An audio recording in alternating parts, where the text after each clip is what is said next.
Is entrepreneurship for you? Entrepreneurship is not the best path for everyone.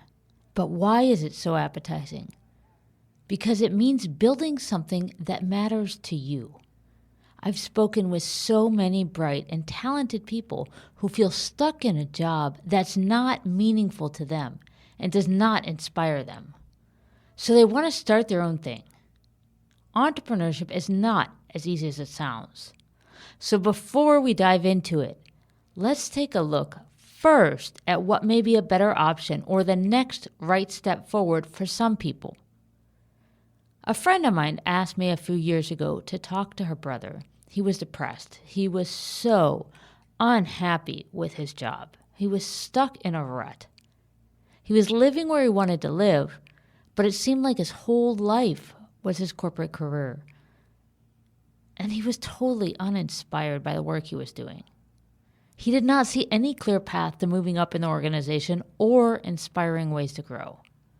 Maybe some of you have felt like that. I know that I felt that same way when I was working in corporate. But what was clear to me about him in particular was that he did not like uncertainty, and he really didn't have an entrepreneurial dream. He wanted to be in corporate. He wanted to continue doing work as an accountant, but he was just stuck. So I asked him, what do you like to do for fun? What do you really enjoy doing? Just put work on pause for a second and tell me what you really enjoy that you could do all day. And what he said was cinema. He told me he loved going to see movies and reading what the critics said and analyzing the movies and coming up with his own plot twists and different angles. And you could see when he was talking about this, that this was really his thing. So I said to him, what if you were to work with some filmmaking companies, putting together their budgets, their financial plans, estimating production costs, maybe even scouting low-cost locations for recording, getting the financing in place to create movies? When I said that, it was like something opened up for him that he had never seen before. He stopped and just said, that would be so exciting. So before we dive into entrepreneurship, first, let's look at how you could create more meaning in your current career. If the company you work for does not inspire you, what would? What do you absolutely love doing? Do you have a hobby? Do you love to go to the movies or reading or travel? For example, I love triathlons. If you love running or yoga or playing basketball, what companies and brands operate within that space that you absolutely love? For me, for example, I love Garmin. I love their devices, their watches, bike computers, smart trainers, gadgets, sensors, monitors, their app, checking my stats. I love that. So if I were in corporate, I would look for opportunities with a company like that, like Garmin or Strava or Training Peaks, Profile Design, a bike company. What are the companies in a space you love where you could actually get excited about your work and about what you're helping build? If entrepreneurship is not for you, start by looking there. Now, let's move on to entrepreneurship. There are 5 things we will look at to determine if entrepreneurship could be right for you. First, let's start off with, what does it even mean to be an entrepreneur? As an entrepreneur, you are it. No one is coming to save you. No one is coming to help you.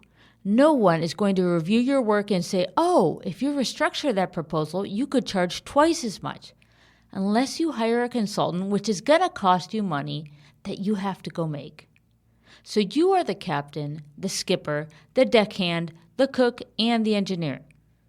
No matter what happens, it's on you. You are responsible for everything. And if you're willing to accept that, entrepreneurship might be for you. Secondly, you will fail and you will have to accept the consequences. In fact, As an entrepreneur, you'll learn to reframe failure very quickly.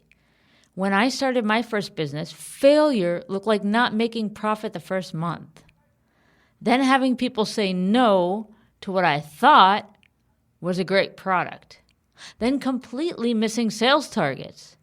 Then taking on personal debt to fund the company when the cash ran out. All of that felt like failure in the beginning. Having people that loved me begging me to quit and go back to a job, that felt like failure. Here's the thing. With every failure comes an opportunity to learn, to grow. As you become more successful as an entrepreneur, you have more risk, so you tend to fail harder. So you learn more.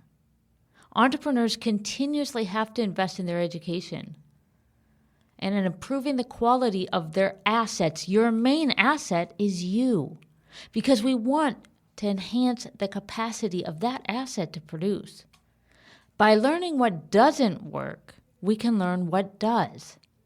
But it may mean you have to take some painful hits.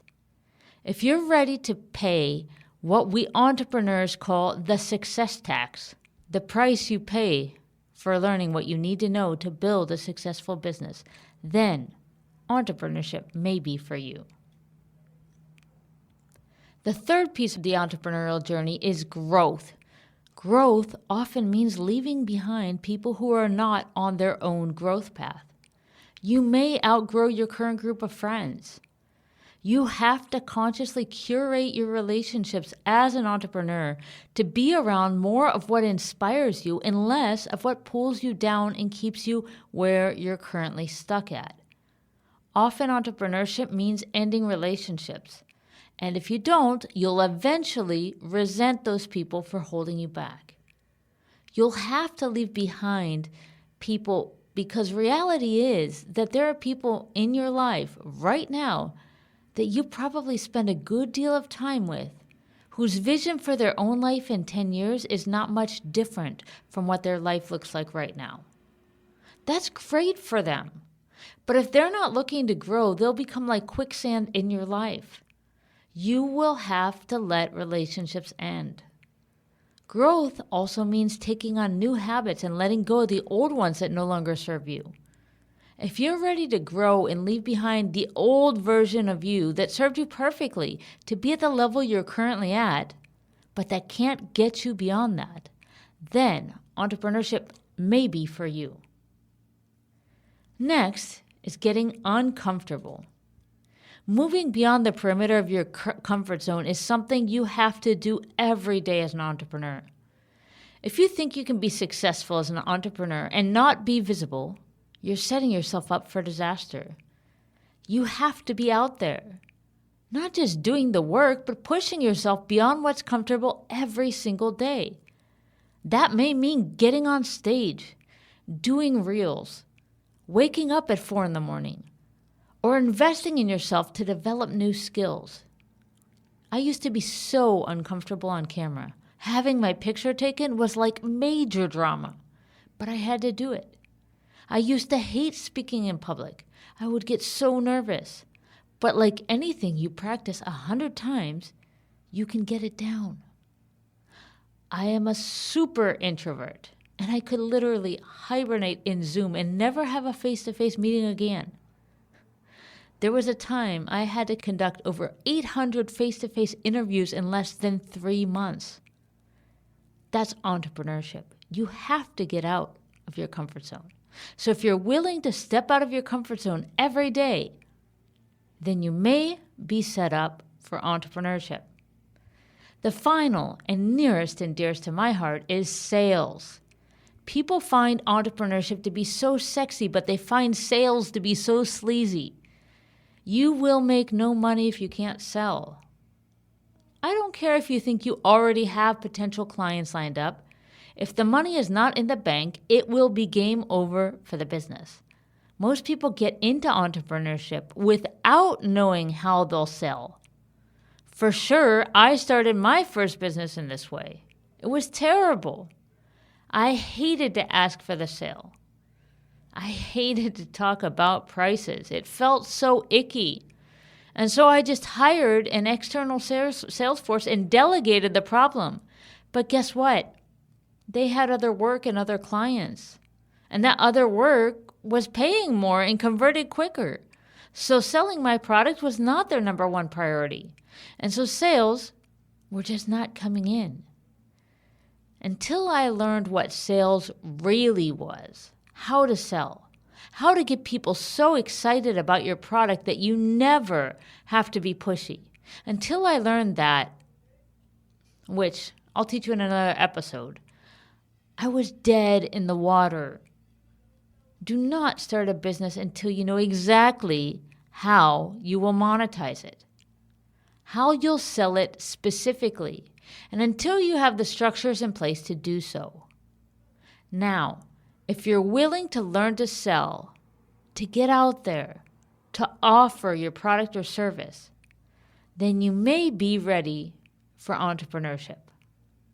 So to summarize, what we've discussed are 5 ways to know if entrepreneurship could be right for you. You're responsible for everything. You're okay with failing and quick to learn lessons. You're ready to grow and prepare to leave behind the people and things that hold you back. You're ready to jump out of your comfort zone every day.